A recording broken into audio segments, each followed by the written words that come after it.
Everyone welcome to solve problem. तो solve problem में आपका स्वागत है। हम जैसा कि आपने थंबनेल देख लिया, यूपीएससी सीएससी 2021 यानी कि यूपीएससी का नोटिफिकेशन आईएएस बनने के लिए, सिविल सर्विस सर्वेंट बनने के लिए आ गया है। तो आपको ये फिल करना है। अब हम जानेंगे इस नोटिफिकेशन में क्या है, लास्ट डेट क्या है, फीस कितनी है, एलिजिबिलिटी क्राइटेरिया क्या है, इससे रिलेटेड सारी चीज़ें हम देखने वाले हैं। तो वीडियो को देखते रहिए। तो चलिए हम स्टार्ट करते हैं। सबसे पहले वीडियो स्टार्ट करने से पहले ये एक जनरल ट्रेंड है वैकेंसी का, वो आप देख लीजिए। ये रहा 2005 का 1129 था, जो कि 2015 से 2020 तक रिड्यूस हो रहा है। और इस बार उन्होंने टेंटेटिव जो बताया है वो 712 बताया है। हालांकि जो एग्जैक्ट है वो तो पूरा एग्ज़ाम कंडक्ट होने के बाद ही पता चलेगा। तो हाँ, वैकेंसीज कम हो रही है तो कट ऑफ बहुत हाई होने वाला है। तो चलिए और देखते हैं पूरा नोटिफिकेशन के बारे में। सो ये रहा ऑफिशियल नोटिफिकेशन, मैंने पीडीएफ फॉर्म में डाउनलोड कर लिया है। अगर आपको ये पीडीएफ में चाहिए तो आप टेलीग्राम चैनल, सॉल्व प्रॉब्लम के टेलीग्राम चैनल से ले सकते हैं, जिसकी लिंक मैं डिस्क्रिप्शन बॉक्स में डाल दूंगा। नहीं तो आप ये ऑफिशियल वेबसाइट से भी डाउनलोड कर सकते हैं, ठीक है। तो अगर आपको टेलीग्राम चैनल से चाहिए तो डिस्क्रिप्शन बॉक्स एक बार चेक कर लेना। तो सबसे पहले देखते हैं ये नोटिफिकेशन किस दिन आया। तो 4 मार्च 2021 को आया। और लास्ट डेट है इसकी 24 मार्च 2021। अब कुछ लोग सोचेंगे कि मैं लास्ट डेट को 12 बजे भर दूंगा, तो ऐसा नहीं है। लास्ट डेट को 6 बजे तक ही अलाउड है, ये आप देख लो। The online application can be fill up to the 24th March 2021 till 6 PM। तो ठीक है, तो कृपया लास्ट डेट का वेट ना करें और इसे जल्दी से भर दें, ठीक है। नहीं तो खतरों के खिलाड़ी बनोगे तो लास्ट डे को बहुत रश होता है, मे बी आपका फिल ना हो प्रॉपरली। ओके, सो अभी भर दें, ठीक है। लेट्स टॉक अबाउट और बाकी सब देखेंगे। तो फिर कहाँ से भरना है, तो आप यूपीएससी की ये ऑफिशियल वेबसाइट है, वहाँ से भर सकते हैं, हाँ ठीक है। और लास्ट डेट ऑफ एप्लीकेशन मैंने ऑलरेडी बता दिया। और सिविल ये पूरा नोटिफिकेशन है, एक्चुअली इसमें हर एक चीज़ दी है रिलेटेड एग्ज़ाम। तो आप यही रेफ़र करें, कुछ भी इशू कुछ भी प्रॉब्लम अगर आपको आता है तो penalty of for wrong answer negative marking होती है प्रीलिम्स में, जैसे कि आप जानते हैं। और अदर चीज़ेस हम देखेंगे। तो सब को यही लगता है कि यूपीएससी सिर्फ आईएएस और आईपीएस बनाने के लिए होता है, बट ऐसा नहीं है। यूपीएससी इन 19 पोस्ट के लिए एग्ज़ाम कंडक्ट कराता है, जिसमें कि आईएएस हम जानते हैं, IFS Indian foreign service, IPS Indian police services, railway revenue services, ये सारी चीज़ें इंक्लूडेड रहती है। तो ये टोटल 19 हो जाता है, आप एक बार देख सकते हैं ये सारी चीज़ें। और इस बार की इन्होंने जो वैकेंसी बताई है, एक्सपेक्टेड टू बी अप्रॉक्सीमेटली 712। वो एग्जैक्ट क्या होगी वो तो एग्ज़ाम पूरा कंडक्ट होने के बाद ही, पर 712 है। तो डेफिनेटली कट ऑफ बहुत हाई होने वाला है, क्योंकि बहुत लोग अप्लाई करेंगे। सो बी प्रिपेयर्ड फॉर इट, ठीक है। ये पूरा नोटिफिकेशन है, ऑफिशियल नोटिफिकेशन। चलिए ठीक है, फिर ये रहा एज लिमिट। अभी एज लिमिट जान लेते हैं। तो हम सब जानते हैं कि 21 ईयर्स मिनिमम और मैक्सिमम 32 ईयर्स एज रिलैक्सेशन है SC ST and OBC candidates को, ठीक है।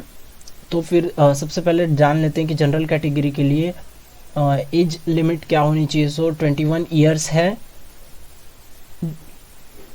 और उस आदमी ने 32 ईयर्स की उसकी एज नहीं होनी चाहिए ऑन 1 अगस्त 2021 को, यानी कि 1 अगस्त 2021 को कैंडिडेट 32 साल का नहीं होना चाहिए, तो वो एलिजिबल है।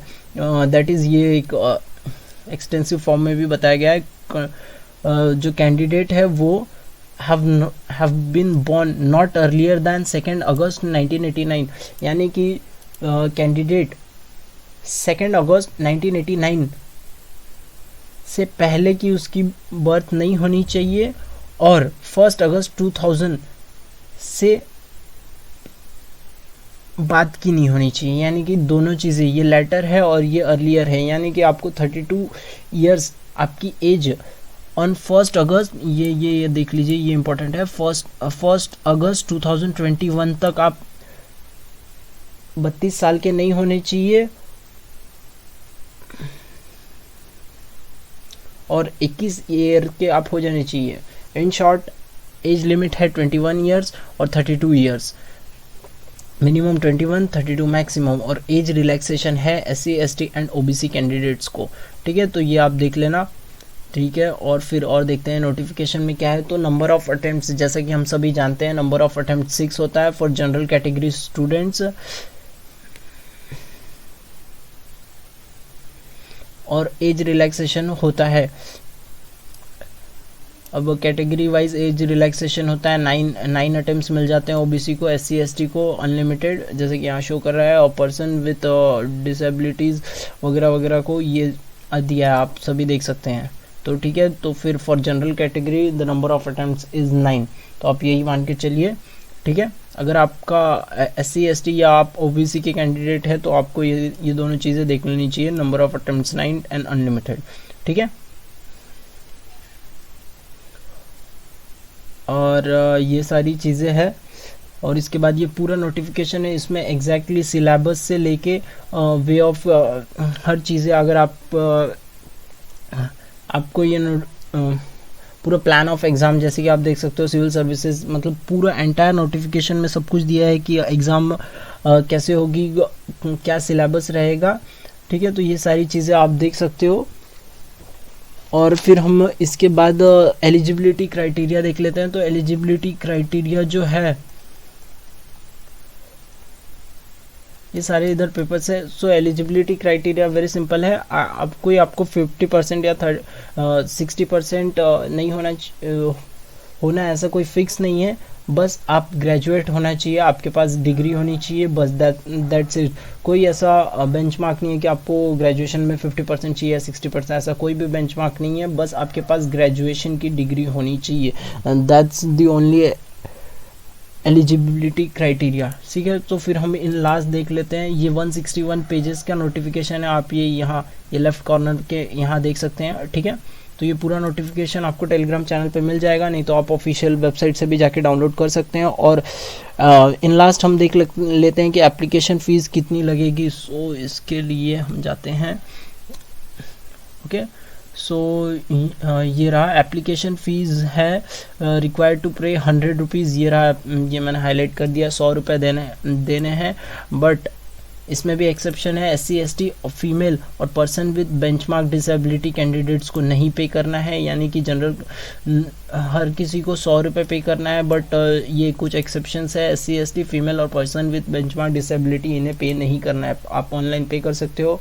और अगर आपको जानना है कि प्रीलिम्स का एग्ज़ाम से प्लेस ऑफ एग्ज़ाम, यानी कि कहाँ कहाँ एग्ज़ाम कंडक्ट हो रहा है, मीन्स कौन से स्टेट में हो रहा है, कौन से डिस्ट्रिक्ट में हो रहा है, तो उसके लिए भी इस नोटिफिकेशन में सब बताया गया है कि कहाँ कहाँ एग्ज़ाम से होने वाले हैं, कौन से डिस्ट्रिक्ट में होंगे, कौन से स्टेट में होंगे, मेंस के लिए भी दिया गया है। तो आप उस हिसाब से अपना लोकेशन चूज़ कर सकते हो, मतलब कि आप देख सकते हो कि आपकी डिस्ट्रिक्ट में एग्ज़ाम कंडक्ट हो रहा है या आपको बाहर जाना पड़ेगा। ठीक है, सो थैंक यू। सो ये तो हो गया। So in last thank you. अगर आपको अच्छा लगा हो तो please like share and subscribe कर दें, लाइक तो कर ही दें। So thank you once again.